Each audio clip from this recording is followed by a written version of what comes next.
Ma'am, प्रधानाचार्य व देव सम्मान मेरे गुरुजनों व छोटे बड़े बहन भाइयों, आप सभी का मेरा प्रणाम।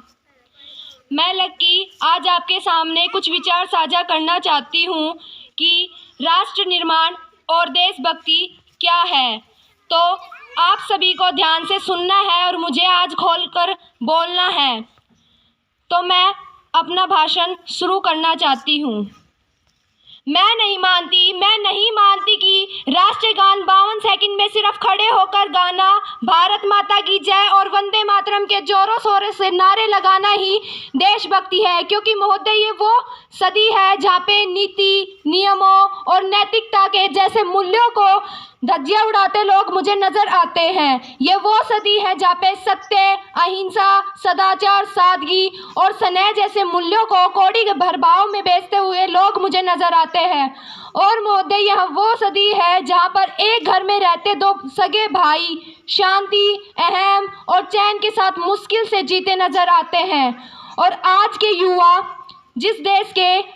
युवा फेसबुक, व्हाट्सएप और इंस्टाग्राम जैसे सोशल मीडिया वर्किंग साइट्स पर सेटिंग, चैटिंग, डेटिंग और प्लेटिंग के माया जाल में फंसे नजर आते हैं। और मुझे तकलीफ तो तब होती है जब इस देश के नौजवानों के कंधों पर जिम्मेदारी है राष्ट्र निर्माण की, इस समाज के आशंक को बांधने की। लेकिन आज वही युवा पबजी की लत में डूबा और शराब की लत में भीगा नजर आता है। तो मैं इन युवाओं को कहना चाहूंगी कि मौन निद्रा में सोने वाले लोगों, अब भी वक्त है, जाग जाओ। कहीं ऐसा ना हो तुम्हारी ये नींद इस राष्ट्र को ही ना ले डूबे। कहीं ऐसा ना हो कि तुम्हारी ये नींद ही इस राष्ट्र को ना ले डूबे। इस मुल्क को खतरा न हिंदुओं से है न मुसलमानों से। इस मुल्क को खतरा न हिंदुओं से है न मुसलमानों से। इस मुल्क को तकलीफ है गद्दारों और बेईमानों से। इस मुल्क को तकलीफ है तो गद्दारों और बेईमानों से। सेना पर सैनिक बनकर ही जाना कोई देशभक्ति नहीं होता। सैनिक बनकर सेना पर जाना ही कोई देशभक्ति नहीं होता।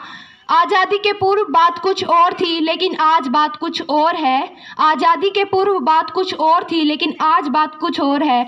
तब रानी लक्ष्मीबाई से लेकर शहीद आजम भगत सिंह तक, चंद्रशेखर आज़ाद से लेकर सुभाष चंद्र बोस तक इन्हें हम देशभक्त कहते थे। लेकिन आज मैं कहूँ तो कहूँ किसे देशभक्त कहूँ, मेरा परिवार, समाज, राष्ट्र के प्रति समर्पण की भावना है देशभक्ति। हर देशद्रोह के जीवन में आने वाला तूफान है देशभक्ति। धर्म, लोकता को बचाकर ईमानदारी से किया गया हर काम है देशभक्ति।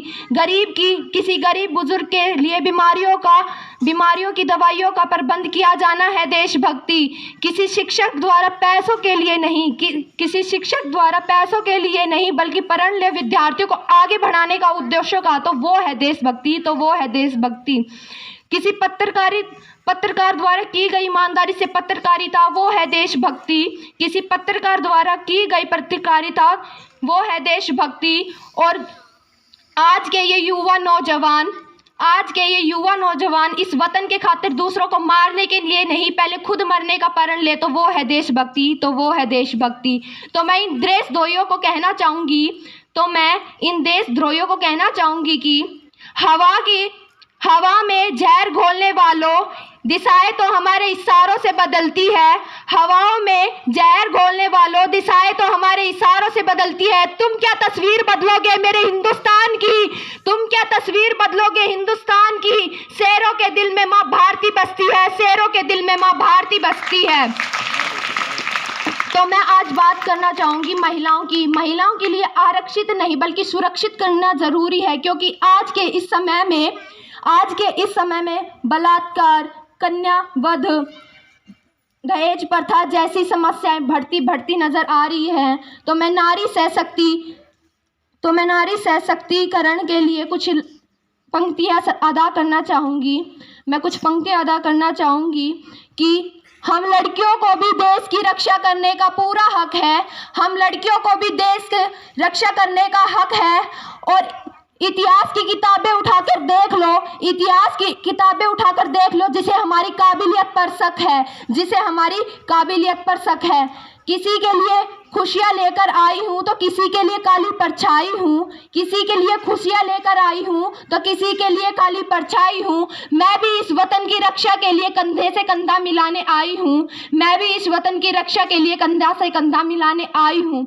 मैं बेटी हूँ भारत माता की, मैं बेटी हूँ भारत माता की। सरहद पर जाकर सीने पर गोली खाना आता है, सरहद पर सीने पर गोली खाना आता है। आज मैं यहाँ पर बात में बेलन लेकर ही नहीं साहब, हाथों में बेलन लेकर ही नहीं साहब, वतन की रक्षा के लिए हथियार भी उठाना आता है, वतन की रक्षा के लिए हथियार भी उठाना आता है। और भूल मत करना मुझे पापा की परी समझने की, भूल मत करना मुझे पापा की परी समझने की। मैं रानी लक्ष्मीबाई हूँ, मैं रानी लक्ष्मीबाई हूँ। और आज मैं यहाँ बात करूँ राष्ट्र निर्माण की, तो राष्ट्र निर्माण तब संभव होगा जब एक गरीब की झोपड़ी बदलकर किसी घर में बदलेगी, तब राष्ट्र निर्माण संभव होगा। राष्ट्र निर्माण तब संभव होगा जब गरीब किसानों के खेतों में पानी पहुंचाया जाएगा। राष्ट्र निर्माण तब संभव होगा जब कॉलेज और विश्वविद्यालय राजनीतिक अड्डों से बदलकर शिक्षा के मंदिर बनेंगे।